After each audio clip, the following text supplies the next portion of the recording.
If Dick Clark was instrumental in the toning down of rock and roll in the late 1950s, he was also a key player in the eventual erasing of the actual nature of 1950s juvenile delinquency from collective memory during the height of the fad for 50s nostalgia 2 decades later. His later 1970s broadcasts of American Bandstand and his Good Old Days TV specials promoted the fictional, humorous image of the greaser, a family-friendly character based on the visual representation of the 1950s juvenile delinquent, but with all hint of potential danger removed, while associated with rock and roll music. Rock and roll music, that is, that was no longer opposed by the establishment, which rock and roll originally was, but was now a part of that establishment. Background dancers on the Good Old Days are clearly seen dressed in the manner of the greaser or delinquent, but unlike their 50s predecessors, they're now smiling while performing with a people-pleasing dance style. Gone was the aggressive bravado of actual 1950s professional performance dancers. This bravado, it should be noted, would later be used by another working-class music and youth culture emanating from the streets: hip-hop. The simultaneous fear and the relevancy of the 50s delinquent was also gone, the greaser now being a beloved character, beloved while also becoming a character to be laughed at. The young 50s bad boy was now a quaint, older, nice guy. The strictly enforced dress code that Clark used to distance his fans from delinquency was not only rescinded, but Clark actively encouraged this new greaser image. Leather jackets, jeans, along with a new toned-down image, was now encouraged, something that Clark's 50s-era dancers were prohibited from exhibiting during the actual 1950s. This new benign image of the 50s greaser proved so profitable in selling both repackaged rock and roll as oldies, as well as newly recorded retro 50s recordings, often by actors and their popular sitcom characters. It was even sold to children in the way of toys and Halloween costumes, something that could never have happened during the actual 1950s. Public service announcements aimed at children even utilized the image. Of course, times change, and any means that could effectively keep children safe should be used. However, it was and is a far cry from the reality of 50s-era gang life. Feel like new, that's what I feel. The origins of the term greaser, later to be used as a modern catch-all phrase for all 50s gang subcultures, and not referring to the racial epithet, can be traced to Chicago. The term was regional, unused by New York's bopping clubs or cliques, or San Francisco's Bart or White Shoe gangs.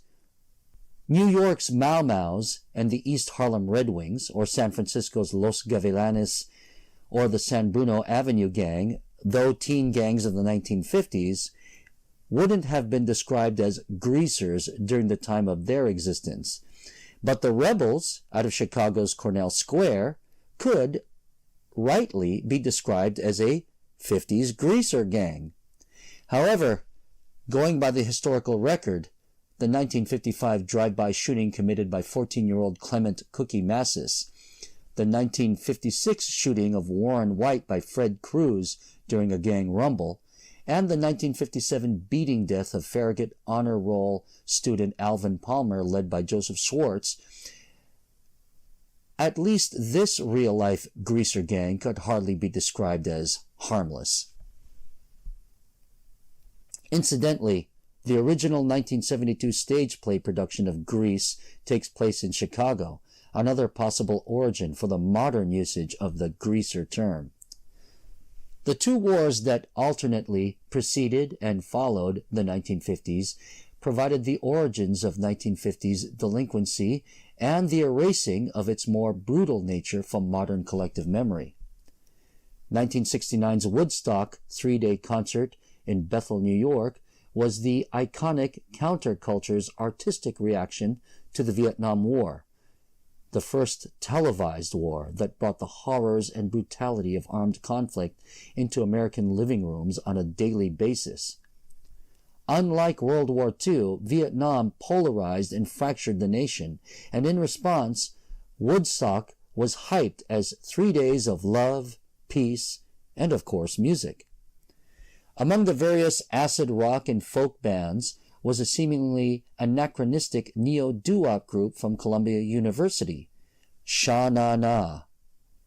Sha Na Na outfitted themselves on stage in a parody of the 1950s delinquent, or benign greaser, perhaps out of necessity, as the sharp, fashionable look sported by doo-wop groups of the 1950s and early 1960s, thin ties, suits with peg slacks and dress shoes, was now looked upon by the hippie counterculture as being too straight.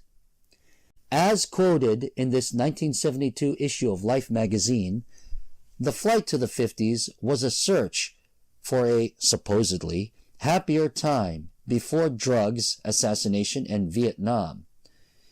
Within this context, the delinquent image and the realities of 50s gang life had to be toned down and turned into a laughable image when associated with nostalgic acts like Sha Na Na, or when used in selling rock and roll oldies collections.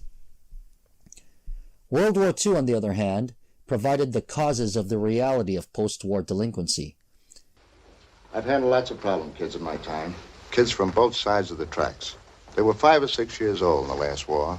Father in the Army, mother in a defense plant. No home life, no church life, no place to go. They formed street gangs. The study of post-traumatic stress disorder was still in its infancy, and for those veterans who actually survived the war, there were among them those who often went undiagnosed with the condition, sometimes with disastrous results.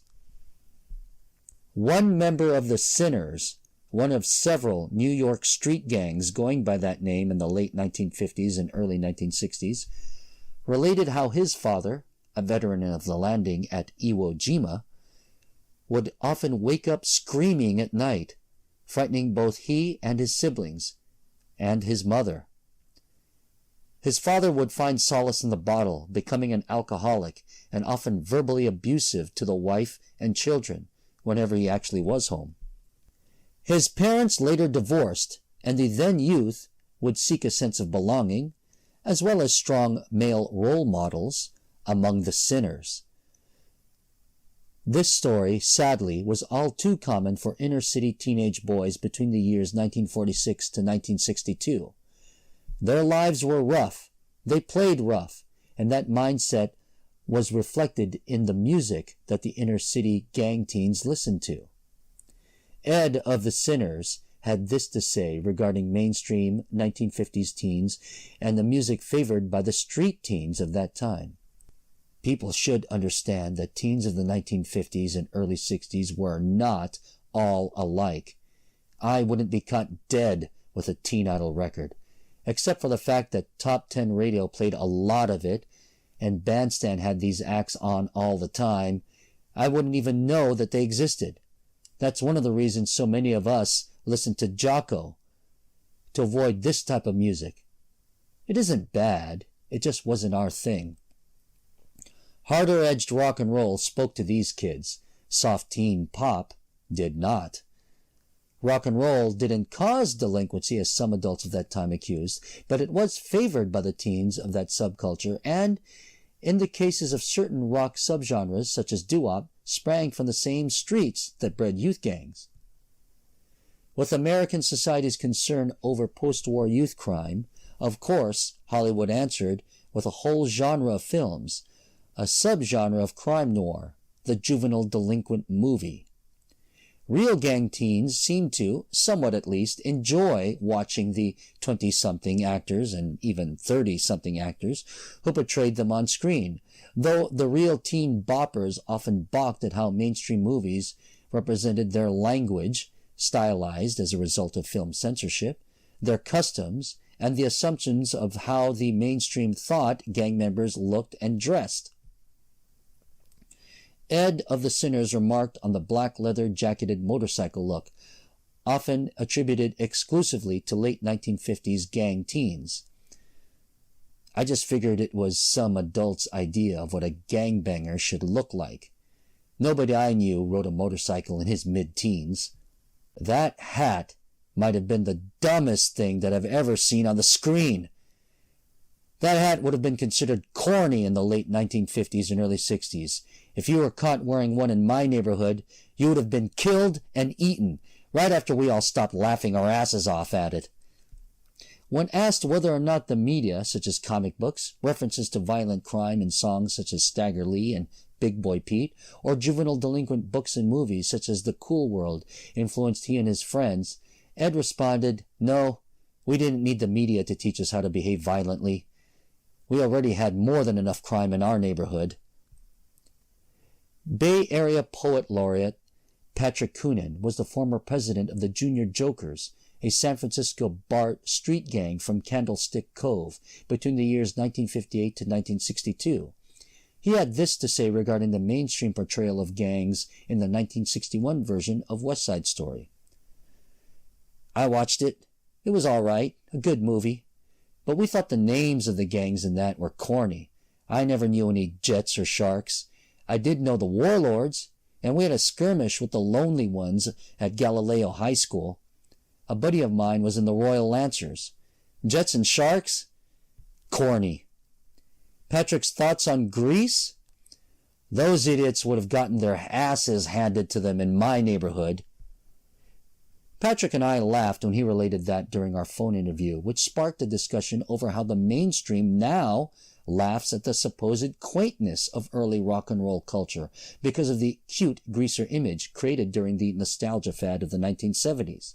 Those within the vintage rockabilly subculture who I spoke to, a movement that coincidentally had begun at the same time as the nostalgia fad, had also shared personal experiences where casual, non-fans of 50s culture had dismissed 50s youth as irrelevant, while even laughing at rock and roll culture, supposedly for being too goody-goody, a consequence of that carefree and innocent image created during the 1970s nostalgia fad. It would be up to the writers within the current rockabilly subculture to show that it was in the exploring of the actual reality of 50s teen cultures, both the benign and the more tragic aspects, that the history of 1950s youth was still relevant when comparing supposedly modern issues and artistic expressions commonly associated with today. And want to fight, we're going to fight. Next, and our final chapter, as the gang war in Manhattan's Lower East Side reaches a crisis level, one man seeks to keep the peace, while across the country in San Francisco, news of the troubles in New York, as well as local conflict, threaten to undermine the work of local teens as city officials in San Francisco vacillate between cooperation and a get-tough policy with its own inner-city youth. And the modern rockabilly subculture brings a fresh look to 50s vintage culture for modern audiences, and bringing with it the juvenile delinquent image. Only this time, however, the actual history is presented with writers such as Miriam Linna and Martin Heafy pulling no punches. Light the Dark Streets, our final chapter in the Nostalgic Myths and Historical Reality Juvenile Delinquency series. If you haven't already, hit the like and subscribe buttons so you are notified of our new videos. And if you'd like to support the channel, $3 a month goes towards research materials, and you will have access to exclusive content. Remember to check out my other YouTube channel. This channel researches the history, while that channel explores the modern expression of that history through free vintage swing dance instruction videos and fitness videos for seniors done to a vintage rock and roll background. Subscribe to both channels and you won't miss a beat. Before we go, I'd like to thank our patrons Davina Charlotte, Dawn Ishisaki, Diane Morimune, Ron Spain, Ken Patterson, and Carol Rodriguez. Your support helps both channels to grow, and again, much love and thanks for your patronage. See you all for our next and final installment.